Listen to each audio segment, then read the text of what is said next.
So, Charla, I've been wanting to talk to people about a life of purpose because that's a lot of what I work with in my coaching business.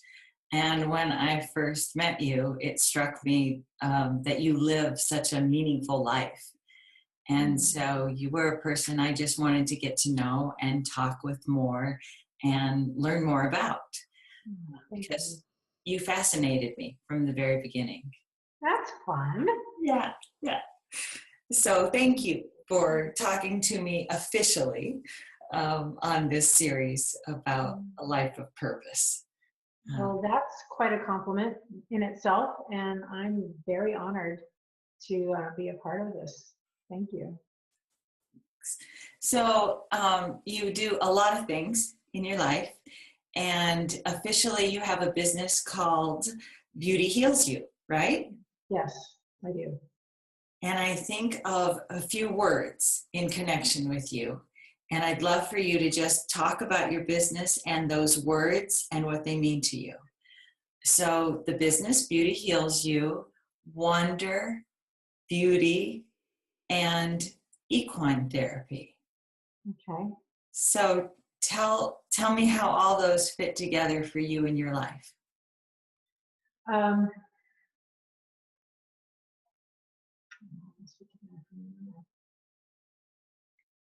I think from the time I was born, I've done some past life regression, and the more I've become connected to my path on a spiritual way, I remember having a sense of wonder from the time I was born. I was adopted, given up at birth, and I think I was in some sort of foster care situation for the first few months before I was adopted into a nice family. And I think that sense of wonder that I had then as a baby, having very little connection with people, was with me from the beginning. And that same sense of wonder from the time I was a baby has connected me to all the things that I've had such great passion for in my life. One of them being a makeup artist and starting in the business in LA and Hollywood at the age of 17, 18, 19. I had that same sense of, it's, when I think of wonder as a portal and you get excited, it's like, what is that? What is that? Like, and you mentally and emotionally, I mentally and emotionally wander through the portals of wonder. Mm-hmm. And the first one was connection. Of course, you're a baby. You've got no mobility to choose your parents that raise you, but you enter into that portal of connection. The second one was when I was in high school and I met a makeup artist. I didn't even know there was such a thing, but I had this sense of wonder as I watched my aunt and my cousin act as artists before, it was a normal thing, I guess, for women to be able to pursue those things as a career. So when I turned 17 or 18, I wandered through the portal of beauty, and I was fascinated with it. And then the third time, of course, was when I went through, I think, a prolonged period of trauma when my son was abducted through levels of parenting alienation. And I was introduced to what horses did to me in these various movies that I watched. And then that ended up linking me to Dr. Nancy Lambert and her herd of horses in Northern California. That was another huge portal for me of wonder. And every time I've gone through those portals of wonder, it's inevitably linked me to beauty in some manner. So I'll stop right there. I love words. So the words that you used also started to prompt words for me. And the one that I can't help but think of with that is transformation, because it seems that those two, as you talk about them, is it true that they also had a connection with some level of transformation? Every single one. Yes. Deeply, profoundly. And all of them I mean, transformation, I don't know what the dictionary or what the definition would be in the dictionary, but transformation is truly growing into something, else, right? Forward moving, forward motion, birth, rebirth, transformation, all of them do. And I think that when I go back to, when we met and I was your makeup and hair artist on the set for your tango, as a makeup artist, I get to see that transformation within an hour, right? Within Right. 2 hours. That's very quick. That always has kept me connected to the beauty business in some manner. I have my aesthetic license because I've always been transfixed in how we can care for our skin and not just care for our skin, but how we can transform our beauty. And when someone leaves my chair, how they're transformed emotionally many times, or someone like you on camera, you step into all of yourself because you're the expert, you're on camera, and how what I do behind the camera um, is part of that enabling of what you do in front of the camera. Mhm. So it's just this transfer, and it is transformation.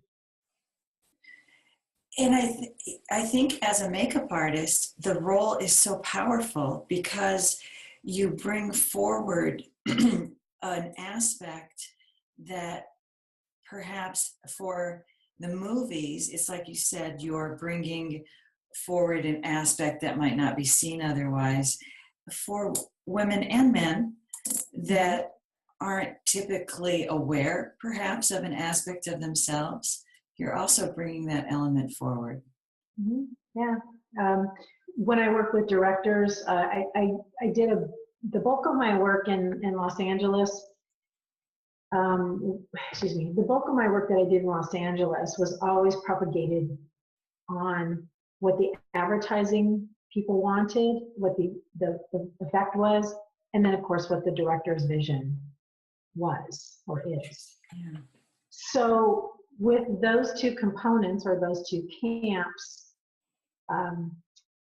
that creates this visionary person.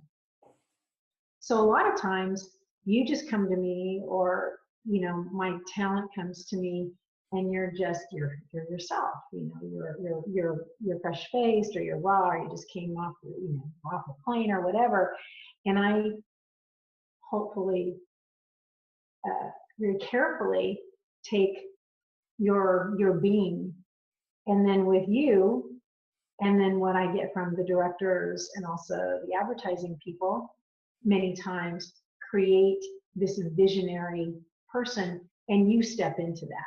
You become that. I'm the outer part of it, but in a lot of ways, and I think that's why I've done what I've done for so long, it's a very intimate role to play. Mm-hmm. I'm very physically close with my clients. They trust me because I am in their space, so I have to, earn that trust very quickly. And it's a very vulnerable place to be. It's a wonderful place to be, because the birth of anything great, as I said in my book, In Wonder and Beauty, vulnerability has to be there. Without it, you can't have the birth of anything great. Yeah, and I was going to mention your book next. There's that visionary aspect that does lead you down that path of transformation, doesn't it? Yes.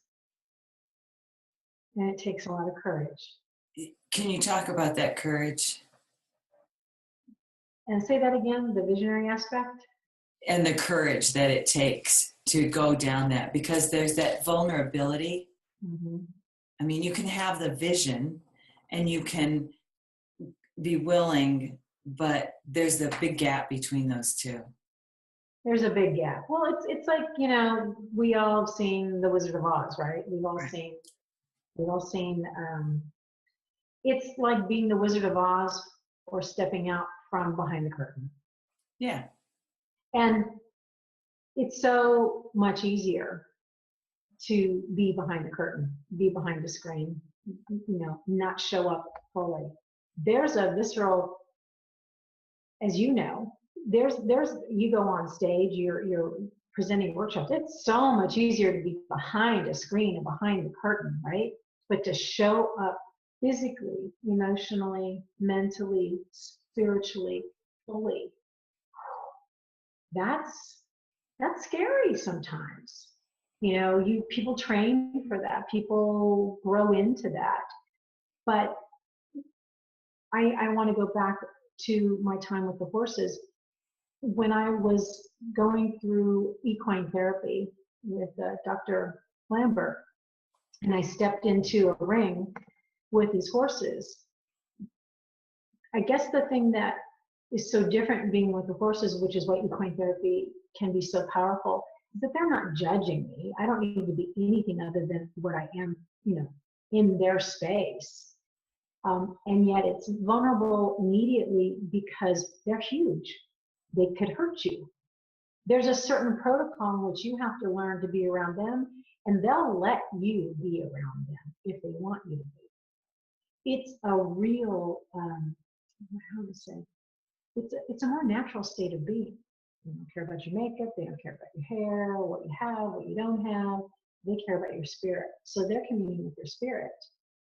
And in that relationship is where I began to trust again. That takes a lot of courage, especially anybody that's been through, and we have all, I think, in our own ways, been through trauma, been through beyond challenging times. So I think to be in a ring with a huge animal and you begin to trust each other, there's a language that happens that starts to gel, that starts to grow, and you begin, as I said, I think in my book, I began to trust myself in that arena. And from that trust grows courage. At least that's how it was for me. I, at one point in time, was solely reactionary. And on the outside, I came from a real pretty field where being reactionary isn't pretty. So I was always, really dark or really light. And a lot of times, many times throughout those years, I could put my makeup on and do my hair, and that's how I made my living, and that was my business. But boy, right behind the light side of my makeup and my hair was a lot of darkness. And it took years of being in that ring to trust myself, and for me to see that they trusted me, for me to grow the courage again, to not have so much darkness right behind, this pretty mask. And it's not really a mask, but this pretty face. And, to do all the stuff that as a professional artist, I had been doing for decades. Mm-hmm. Were the horses part of your life before the trauma at all? Not really, but I'd always loved them. After my mother passed away, I found it's silly, but it's so symbolic. We have these things that our parents, hold on to. And I had a cowgirl buckle with my name engraved on it, and it was in her jewelry box. So when my brother and I relinquished our family home and that sort of thing, I have this cowgirl buckle. I've always had the dream to be around horses. That signified it for me. I also remember when I was little, I saved my allowance and went down to the stables, and somehow I got a ride. I don't even remember. I have no recollection of the times that I went to go ride just the trail horses. And that, I have those memories. So every one of those memories stacks up to where I am now. Mm-hmm. They were all big pieces of my healing even then. I remember wanting to be around the smell of horses and just being around them in LA, down in the, riding the river trails, which wasn't pretty. There was nothing pretty about it. I just wanted to be around them. I do remember that. And I also remember not being able to have any horses because we didn't have the money. We didn't have a place. And there wasn't anything in any of my family, my unit, and the constellation of my family. So nobody had horses. Nobody had any interest in horses. So I don't know where it came from. But just like, you know, just like God comes into our life and plants these things to help us along the way, Mm-hmm. it was there. I don't know where it appeared from, but it's always been a passion of mine. I think that we always have signs in our life from early stages of where we're going to end up. And I always ask people, you know, what were the signs along the way?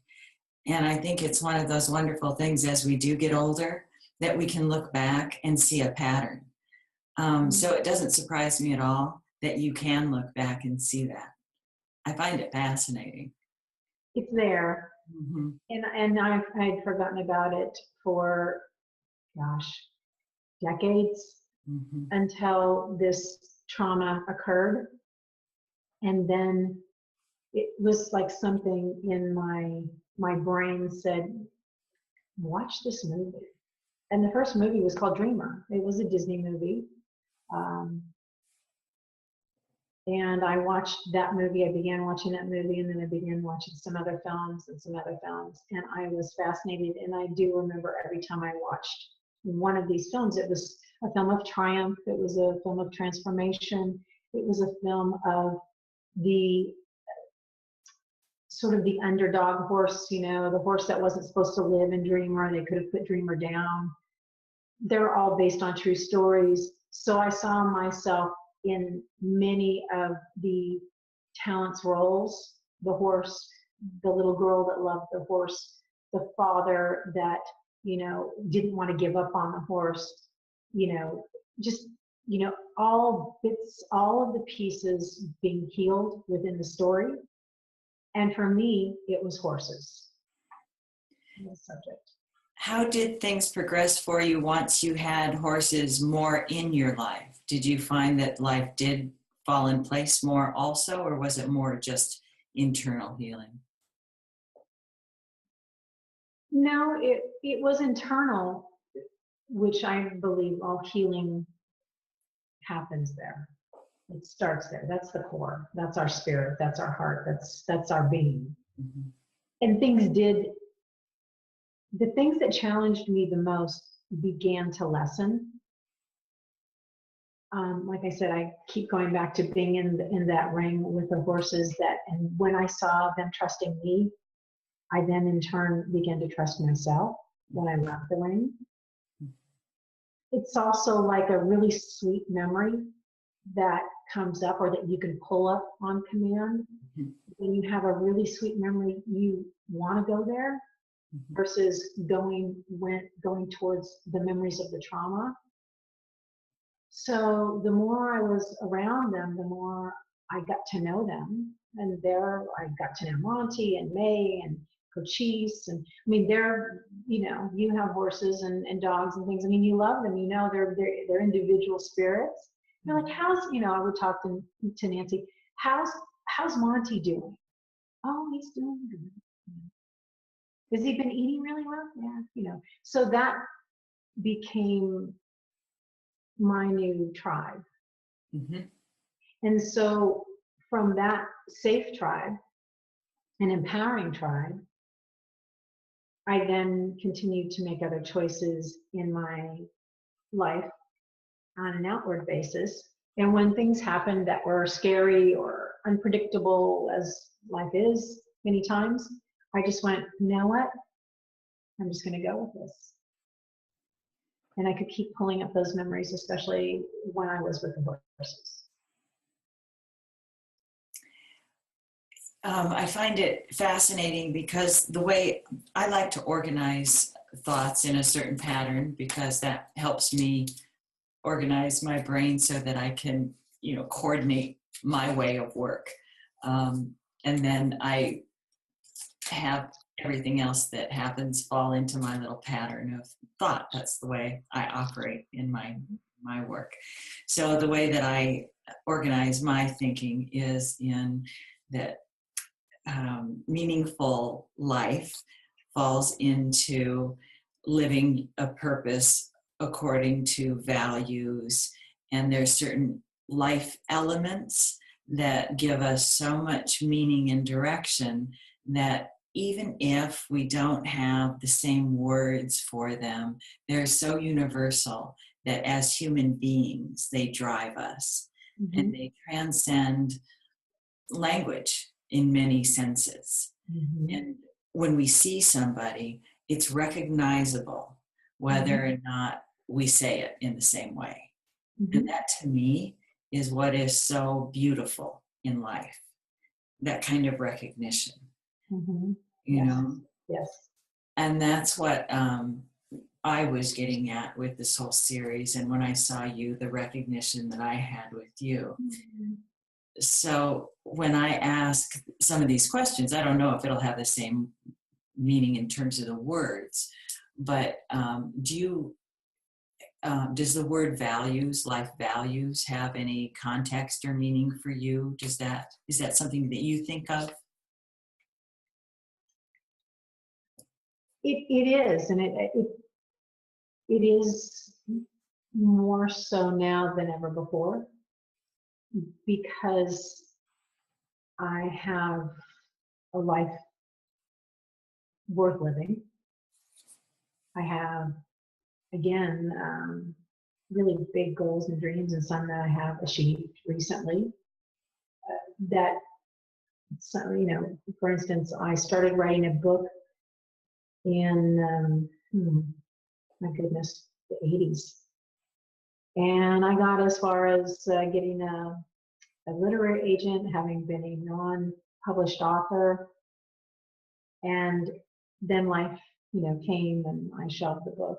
And then I wrote and authored my first book, and it's out now. That was huge. I mean, that can be 20 years, more than 20 years later, right? And when I think of my life values, I've always had them, but they became unimportant in the dark years. My value in the dark years was not important because I didn't know that I could value anything other than the moment. When I think of values now, they are almost the same as they were when my life was lighter, and as it is today. But I attach the word value to legacy. Mm. And it's become important to me to stay in line with my values. So when I am not here, that my legacy, in what I mean legacy, for my son, for my partner, for my partner's sons, for the people that I love, that lives on. And not as in legacy in a fanciful way or a material way necessarily, but legacy in a characteristic way. Mm-hmm. And yes, those other things will, I think, be included as well. Mm-hmm. But value is important, because at the end of your life, as I've seen so many people pass on, that's what you remember. And it's important to me. Mm-hmm. How do you think you'll be remembered at this point? Wow, that's an interesting question.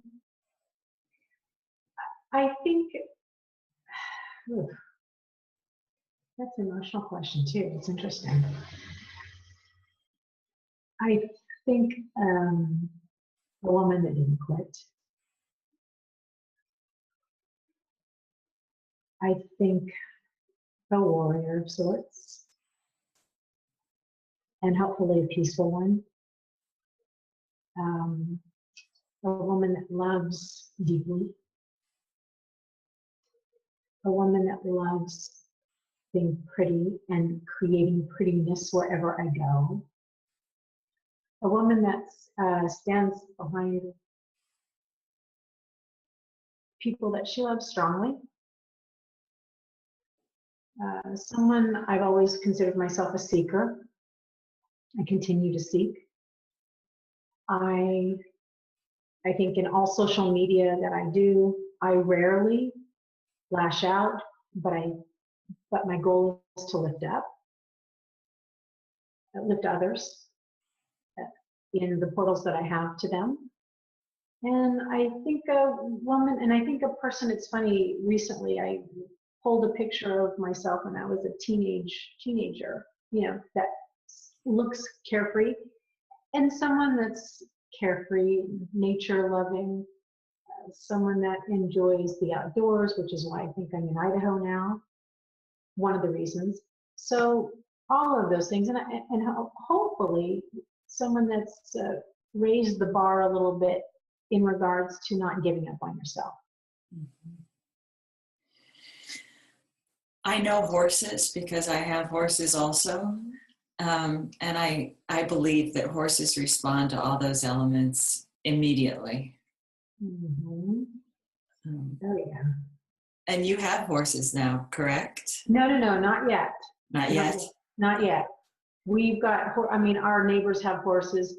I went from talk about the Cinderella of sorts to talk about a big transformation portal. I went from our 1,000 square foot condo in the Bay Area, the congested Bay Area, beautiful as it is, but congested. And I had a beautiful view of this eucalyptus grove behind us. I was on the second story. It was a condo with a deck and outfitted for, me. I met my partner and fell in love several years ago now, and we moved last October 10th. And we sought out some other areas in the Pacific Northwest. We ended up here. And now I went from 1,000 square feet condo to a 2,000 square foot older, beautiful home on 2 acres of horse land. And I look out, it's bizarre. It's bizarre. I still am getting used to being here. It's beautiful. So right now what I'm in the process of doing is I'm learning through one of the local ranchers and taking her courses, equine courses, and I'm letting it evolve. I'm not prepared to have horses here myself yet. I'm a board. I think eventually what's going to happen here, because I travel a fair amount and I love traveling, we love traveling, I think I may hold workshops here. I think that's what will turn into as an equine spirit center of sorts. I'm in the middle of horse country, and I'm in the middle of natural horsemanship country, oddly enough, where a lot of the people that, a lot of the horsemen, where natural horsemanship was born. Yeah. In your book, which I love the title, oh my goodness, Wonder and Beauty, and it's your memoir, which is just both gorgeous to read and also heart-wrenching. In your book, you do mention that you are working with Michael Muir, who's the great-grandson of John Muir. Are you still working with him in his horse efforts? No, he's in Northern California. He's in Fairfield, right, Grizzly Island. I volunteered with Michael Muir and Access Adventure while I lived in that area. You were there? When I was there, yeah. Okay. Yeah, and wow, talk about tenacity and guts and perseverance and love. His horses are a particular breed that he created, the Stonewall Sport horses. He has MS. Michael's had MS, and he's wheelchair bound for the most part, but he runs an entire volunteer nonprofit to bring the healing of horses to disabled people wherever he goes. He's astounding. I didn't know much about him until I had read of him through you, and I didn't know if you were working remotely through his effort or anything. So, yeah, there are other places around here that I've not had the opportunity yet to venture out to be a part of yet. I'm not quite sure. When the time presents itself, I'll be able to do that. You're working in Boise at a beauty place, aren't you? Yeah, it's called blush. Yeah. Yeah. Oh my gosh, you know, I told you before, you walk in there and it's a fantasy world. It's a fantasy world of luxury. It's a luxury boutique, and I've been brought in as their resident uh, esthetician, which is what I am, Mhm. as well as makeup artist. And it's the quintessential, it looks like a movie set. Okay, it looks like a Nancy Meyers movie set. If you're a fan of Nancy Meyers, which is odd enough, my boss, Janie Rose, loves Nancy Meyer movies. And I always said, I want to live a Nancy Meyers movie. I think I am right now. Anyway, it's a boutique where the weddings go. People come and book their weddings, and they've got a particular brand. And uh, if you walk in, you'd be like, oh gosh, and we sit you down and make you a cup of tea or pour you a glass of champagne or water or whatever it is you want, and then we get to work uh, caring for your own vision or fantasy of yourself. That's fun, isn't it? I think we all just need to have that little lovely corner of the world, you know? Oh yes, we do. Yeah. We do. You Ah, know, and it's a place that's fun because I've worked with women for so long doing that. Even the women that are afraid, of their beauty, and this came up this morning, Jim. I thought it was interesting. You know, God and spirit, divine and love are all interchangeable for me. God said it's time to completely embrace your beauty. mhm. Isn't it feel more relaxed when you hear that? It's time. When will it not be time? Yeah. And I think that I'm able to do that. The decades in the business give me that right. I have that rite of passage. Mhm. I may not know everything in every product. Of course, I'm never going to know what it does to your skin until we apply it to your skin. But the rite of passage for women, especially now, you have the right to not just connect, but love your beauty, which is a part and a big part of loving yourself. And all of that is the basis for the heart or the spirit behind beauty and transformation for me today. Well, I personally agree. And I also think that's one of the gifts that you bring to your work because, as you said, you're a seeker. So both your training and the talent and gift that you bring to your work is so apparent in what you do. Because yes, you're a esthetician and a makeup artist and hair artist, but as you do the techniques, you're bringing forward that wisdom and that knowledge. And it's really apparent as you're doing the work. So although the external application is occurring, there's a lot more that's being done or invited because I don't think it's quote unquote done. I think it's being invited. Or the room is being opened for it. And that is what I think is very special and unique about you in your Thank you. work. Yeah. Thank you. Thank you. I want to tell you one story. It's a great, it's a great example. It's a great story of what you just said. I I have several memorable sessions with women. Two come to mind. They're all memorable for me because I remember them all. Um, but one was particularly different for me. She was a woman that had gone through chemo. When she met and fell in love with her fiance, she was getting married that day. She hired me to do her wedding makeup as well as apply a wig because she was completely bald. She'd gone through chemo. She was Mediterranean in descent, so she had all this originally beautiful, really thick curly hair, right? That's how she saw herself still. That's how she wanted to see herself on her wedding day. So we had a trial run through. I was hired, I was brought in to do this transformation for her. And I mean, talk about ultimate transformation. No brows, no lashes, no hair. Big, beautiful wedding train, like I don't know how many feet long, big Catholic style church. And I was brought in to do this physical transformation. But what it did for me, I didn't recognize it then, but she had, besides the guts, she had the vision.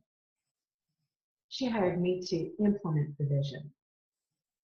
And when that day was done, I thought, my gosh, this woman wouldn't, her husband, she was healthy before they met. She was healthy during the courtship. She was diagnosed and had started her cancer treatments. And by the time he chose not to leave, and she chose not to leave the situation, and they got married, she just wanted me to implement her vision. And I thought, if that's not the foundation of courage, I've never seen one. So the end of that day, she looked like she was coming off, just a cover of any kind of bride magazine. And I created exactly what she wanted. But I think that transferred to me even more. So it's very reciprocal many times when I work with women. That's how integrated my work is. It couldn't not be, but that's an extreme story or example of exactly what you said. No, it's interesting. I had assumed how it would make the person in the chair feel, because I've been not the chemo person, but I've been the person in the chair. I've never thought that it also had an impact on you. Always. Interesting. Always. I can certainly understand the bride situation, and particularly her and how she returned to herself and, her full original health in that sense. But I never thought of the impact it would have on you in that role. I don't believe anymore, even though when I want to dismiss it knowingly, we all have that impact on each other. Mm-hmm. I just happen to be a beauty artist and love what I do still. But we all have that impact on each other. Mm-hmm. We hear it all the time with the speakers and the authors and this and that. But there's nothing that's not integrated unless someone's so shut off and very adamant about being so. Probably not, the most scientific words, but if they're adamant about being shut off in every way, especially their heart, then they may not be affected, but they may remember what you gave them. And at some point in time, when it's their turn, they'll remember how you made them feel. I agree. And I think it's possible that they still might be affected and they just might not feel it yet. Mm-hmm. It's like, I think of it like we're all cells, and the impact is, how Einstein's such a mentor for me, such a geek. But I think of it as the energy fields all impact us. And so the energy is still getting to us, but maybe it's not quite touching the inner membrane yet, but it's still there. It's just not penetrating yet. Yeah. Something like that. Yeah, yet. But when the time is right, mm-hmm. It's, I guess I keep coming back to the horses. When the time is right, and I was in an environment that I could let go. Mm-hmm. Mm-hmm. The same thing started to occur, but I was all talked out with the therapy. People couldn't help me anymore. They didn't know what to do with me. And so there are other ways. There's, like so many of us that are animal lovers. And there's so much communication and so much love and so much affection and things, the back and forth with a relationship. And it's a different form of communication. So. What are some of your other ways to take care of yourself besides animals? Several years ago now, I was introduced to yoga through a yoga teacher named Pasha Hogan. She's also an author. She wrote Third Time Lucky. She's an author, yoga teacher, Reiki master, and now she does workshops all over the world. And through her care, I was introduced to yoga, and I just in fact did yoga a little bit this morning at home. I really love it. I mean, it gets me in my body, and it's so much easier some days just to be in your head. So yoga would be one. Just we've got an incredible view here, which I hope you get to see at some point in time. Just looking out over our land here is amazing. Being outside, Dave's a birder. That's a quiet, peaceful, activity. Music is another one. My birth family on my father's side are all musical in their own way. And music's always been really important to me. Entertainment's always been really important to me. What are some of the other things? Writing. You're a writer. Yep. I'm a writer. And though I haven't been doing that actively for a few months now because of all the changes of move and this and that, I do miss my writing self. So that's probably one of the things that draws me closest to God, Spirit, because I have found that I'm the writer, but I'm channeling a source, as all writers know. So writing is another one, and I like cooking. I mean, I'm not, we all eat, right? And I like to eat healthy, and our world of food has changed so dramatically. I've always wanted to be on the healthy side, and what I find by being creative with food, I can also talk to my female clients about their skin, because unfortunately, we've got two sides of the equation with skincare.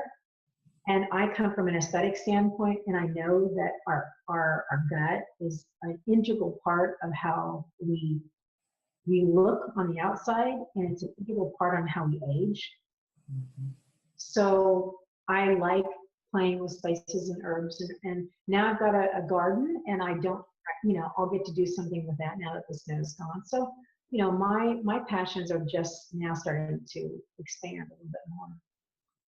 And you really have done a lot with vision boards too. We talked about visioning earlier. You are a real I don't know if practitioner is the right word, but you do a lot with vision boards, don't you? I do. It's one of my yearly, it's something that I do yearly. And I got started on vision boarding. I've always heard of it, but I was, I guess, forced, right? I went to a workshop. I went to Dr. Lambert's workshop with a woman, an art therapist named Jillian, and it was called the Wonder of Being workshop, and it was in Point Reyes Station. And one of the days we were in this Airbnb, and there were 6 or 7 of the women, and we were left for 3 or 4 hours. I don't remember, maybe it was 3 hours, and we began to create a vision board. That vision board that weekend was the vision board that made me really understand that if I continued to look at something that my heart pulled into this board, my life actually changed into that board. And I was sold, so to speak, right? And for me as an artist, it's kind of like, do you remember a little game called Color Forms, where you just put something on this magnet thing?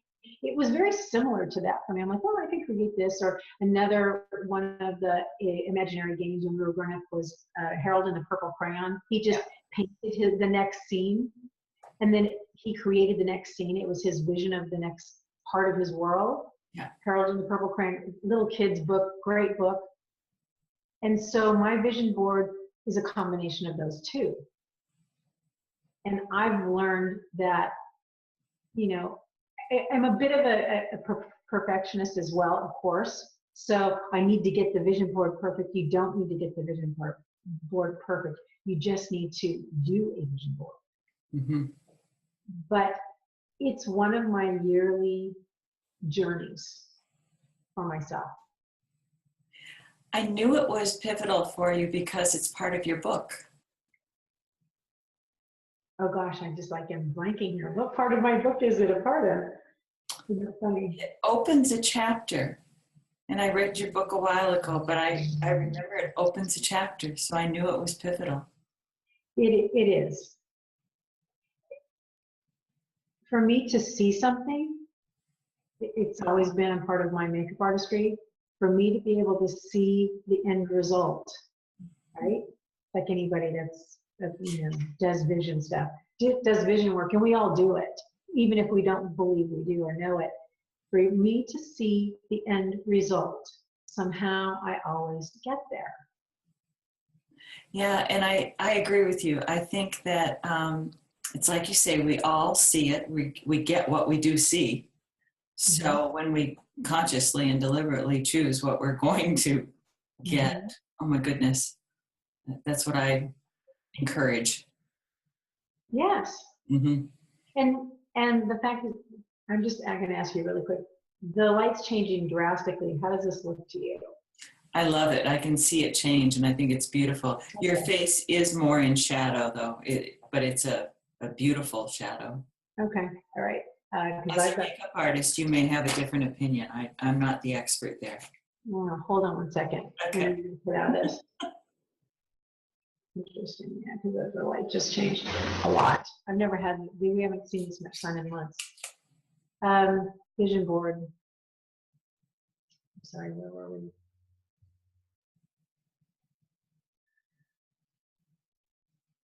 I don't remember, where were we? Oh, we were talking about the power of being able to visualize what we want to create, and the vision board gives us that ability because we're going to create what we're seeing anyway. So being deliberate about it is what really gives us that power.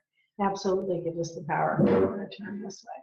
And I knew that you had done that because you not only had you shared images of it online, but you mentioned it in an opening of a chapter in your book. Mm-hmm. Yes. So I knew it was powerful. Anytime somebody shares something in their writing, it's really significant, I believe. Mm-hmm. Yeah, and I follow a author, speaker, Mike Dooley. Mm-hmm. He talks about seeing your vision board or looking at your vision board 5 minutes a day. 5 minutes? Really? Or just a few minutes a day. Like when I used to come back from my walk when I lived in California, I'd sit on my vision board was always in the living room area, and I would just sit and I would just look at it for a few minutes a day or 5 minutes a day and really just focus in on what I created. I mean, I created that board, right? Yeah. And that board continue to create portions of my life because it's in your head, it's in your brain, it's in your being. So, the repetitive nature of a vision board, I'm the one that created it. I pulled those images and those words and I placed them in certain ways. And it's not that the outcome is going to happen exactly like that, but I keep putting that information in me and in a repetitive nature. And he's big on that. He makes it real simple because I need the simple. That's interesting because it, to me, I think of affirming what we're wanting with statements and intentions and affirmations and all of that. This takes it many steps further by also putting the image in our brain, in our thoughts and patterning. One concept I've been working with a lot lately is consciously patterning our brain, because neuroscience recently has shown that regular patterning, they're now able to measure that healthy brains, and they're looking at how this could be useful in treating Alzheimer's and other illnesses. But healthy brains show regular patterning. Okay. And so I then took that, which is very official and scientific, and I diluted it like to nothing. And I decided I'd apply it in a completely different way, which may have, no merit, but to me it does. So the way that I apply it is I like to make things routine and regular and organized, as I mentioned before. And I put things in rooms and categories in my head. Okay. And I pattern in that way. Mm-hmm. And so, different goals and different outcomes that I want have a place in my head. And different areas of responsibility, they all have a place in my head, in my brain. So everything's patterned. And that's the word that I use. So I have a vision board in my head with images. It's very complex. It's a busy thing. It sounds great. Listen, I share my life with a coder. Oh, goodness. He's not even a programmer. He's a coder. Oh, my gosh. To talk about repetitive patterns, yes, in what he does. And that's how he thinks, in many ways, not in all ways. He's also an artist and, loves aesthetics and all kinds of things. But, that's what he does for his work. So it is a pattern. It is a pattern. It is a pattern. It is repetitive.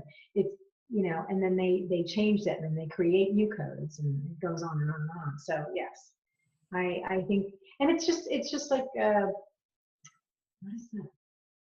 30, not biocognition, biofeedback. Mm-hmm. I've done biofeedback. Mm-hmm. And you can change your brainwaves in 38 sessions. And that's true because I've done it. So it's the same type of thing. It's a practice of the different patterns and it's showing up and doing that. So yes, I understand that. Yeah. So interesting. In your book, as part of every chapter, you have a lovely synthesis called Reflections. Mm-hmm. What are your current reflections? What are my current reflections?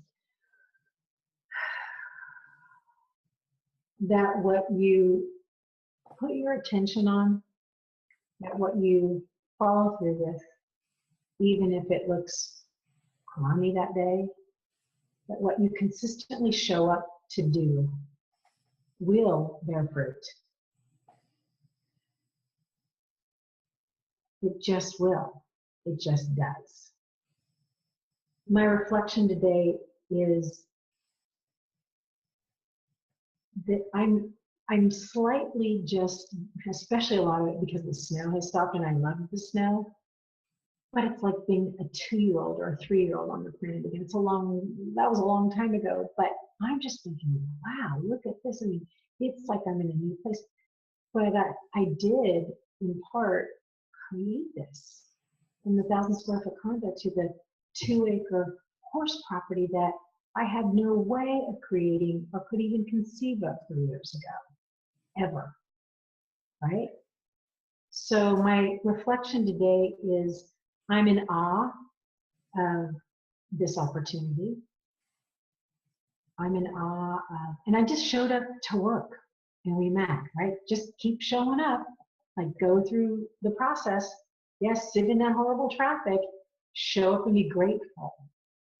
As grateful as you can be.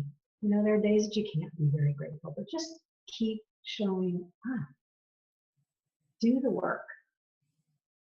And then there is this moment like of awe that I'm being interviewed. I have a book on Amazon.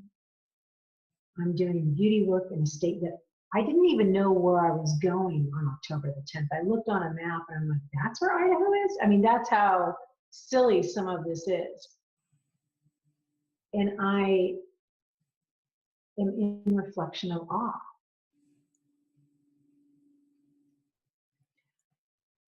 What's the title of your next book? Oh my goodness. Oh, somebody. Oh my gosh. It keeps coming to me that there's a different meaning of reunion than the one that typically comes to mind. That there's more to that word. That there's a whole new birth of that word. Mm-hmm. That it's not about the others in that word. That it's all about the connection to ourselves. Mm-hmm. I don't know that I would have thought that a year ago. I would have been solely focused on a reunion with my son. But there's more to it than a reunion with another. Love to hear more about that.